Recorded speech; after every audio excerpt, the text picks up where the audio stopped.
Hey guys, it's Rachel. What's up? Welcome back. Hope you're all having a great day as per usual. And today we have something really cool. We're making watermelon bread. That does not mean we're taking a watermelon and turning it into bread, although that would be really cool. I don't know how to do that, but don't click away just yet because this is a super cool project. It's basically a raisin bread that looks like a watermelon on the inside. I am so excited about this because one, it tastes amazing. I don't know if you've ever had like homemade white bread before, and I know that doesn't sound that appealing, just like white bread, but homemade bread is so good when it comes out of the oven and it smells amazing and it's really fluffy and warm. And then if you toast that and spread some butter on it or some jam or peanut butter or whatever floats your boat, it's so good. And I also especially love this bread because unpopular opinion, really love raisins. I don't know why raisins get such a bad reputation because I feel like whenever people see raisins in a cookie, they always pick them out, but I honestly could eat raisins for dessert. So if any of you out there also really love raisins, please comment down below and let me know that I'm not alone. But if you are really opposed to raisins, you could swap them out for some chocolate chips and that would work as well, and I won't judge you too hard. But anyways though, before we get started on our bread, make sure you tap that subscribe button if you also love bread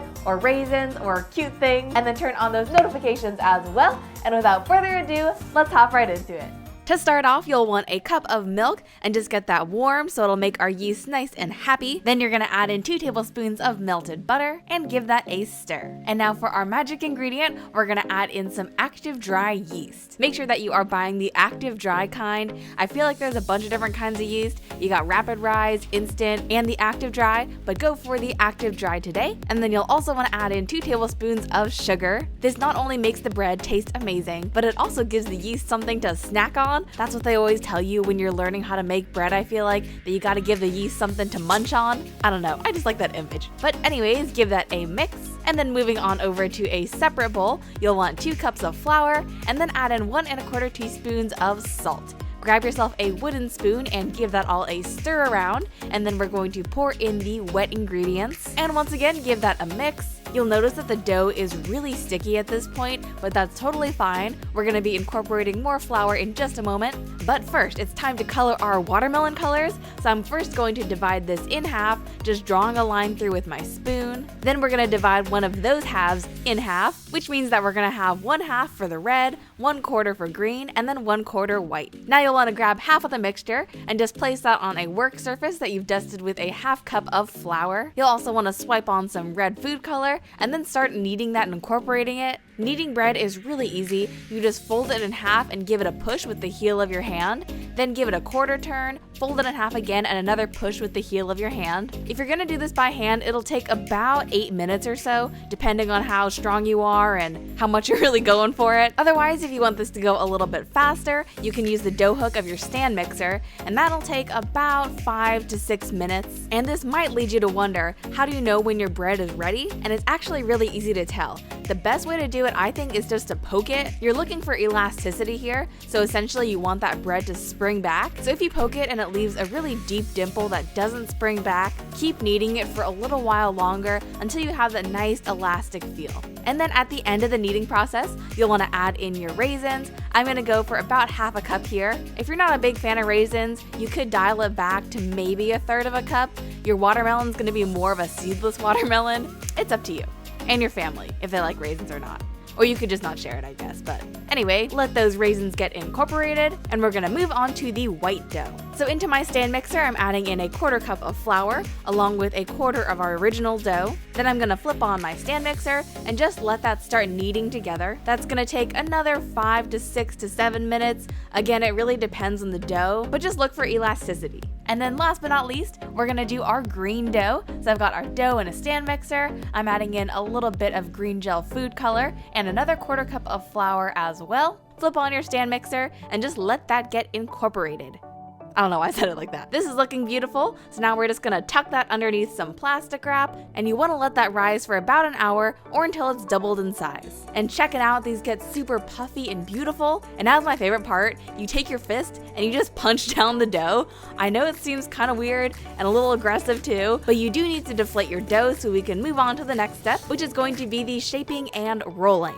I'm gonna start off by taking my red dough and you can see that my work surface is floured here, but I actually recommend that you don't flour it. If anything, you can do a little bit of oil on your work surface, but you just want to make sure the layers can stick together, and sometimes the flour can prevent that. So just roll that out until it's 8 inches in length. Then set that aside and grab your white bread dough and just start rolling that out as well. Again, you want that 8 inches in width, and then just long enough to wrap around the circumference of your red dough. And then when you're rolling this up, it's really important to make sure the red dough is well sealed against the white dough. I learned this the hard way, which you'll see in just a little bit, but just give it a good squeeze after you roll it up, and that should help prevent air bubbles. You'll want to pinch this seam as well, along with the little bits at the sides, basically just making a little watermelon burrito with raisins. Then finally, we're gonna do a similar process for the green dough. So I'm rolling that out about 8 inches in length, and then just long enough so it wraps around our whole bread dough. Then I'm gonna wrap that up again, make sure to pinch the seams and seal them up nice and tight,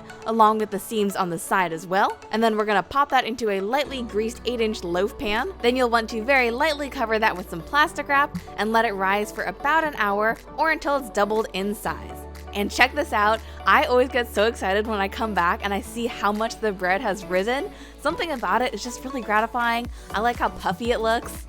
But anyway, you'll want to bake that off at 350 degrees for 10 minutes. And then just so we don't have like a brown watermelon, you'll want to cover the top with a little bit of foil and bake for an additional 20 to 25 minutes. And now here is the bread out of the oven. This looks incredible. Before you slice into your bread, let it cool for 2 hours just so those textures can set up and develop. And then it's finally time to slice it open. Now I have to admit, when I made this for the video, I did end up with a gap between the red part and the white part, which has never happened to me before when I was testing it. I think it's because I was getting really paranoid about it not sticking to the surface. So that's why I gave you guys the tip about not flouring your surface too much and using oil. But just to double check that technique, I did make 2 more loaves afterwards, and that way I could show you guys a really pretty loaf and also make sure that my not flouring idea worked out. And as you can see, it worked out really well. These look so cool. So just slice up a few pieces, and having this bread toasted with a little bit of butter on it was probably the best thing I've eaten all week. It was amazing. I ate this for dessert, and normally I feel like you don't eat white bread with butter for dessert, but having homemade super fluffy bread with those raisins in there too and a little bit of butter is just absolutely amazing. I mean, you can just listen to this crunch right here. Oh my gosh, I'm so excited about this. And then even if you don't toast the bread, it's super fluffy and light, as you can see. It just melts in your mouth. You could even like pop it in the microwave for 10 seconds and just enjoy like eating a cloud. Wow, okay. I probably sound crazy about how much I like this bread, but I really hope you guys enjoy this video, and I hope you give it a try as well. And now that our bread is finished, let's hop into the outro. All right, guys, our watermelon bread is finished now, and this looks amazing. I'm probably gonna have a slice after I finish filming this, but I hope you guys have enjoyed this video, and if you liked it, make sure you tap that subscribe button for lots more videos. Also, so you get notified, hit that little bell. You can follow me on social media at kawaiisweetworld. The last video is linked down there, and the blog post is up there. Alright, well, take care, guys. Love you all so much, and I'll see you all back here very soon. Bye, guys.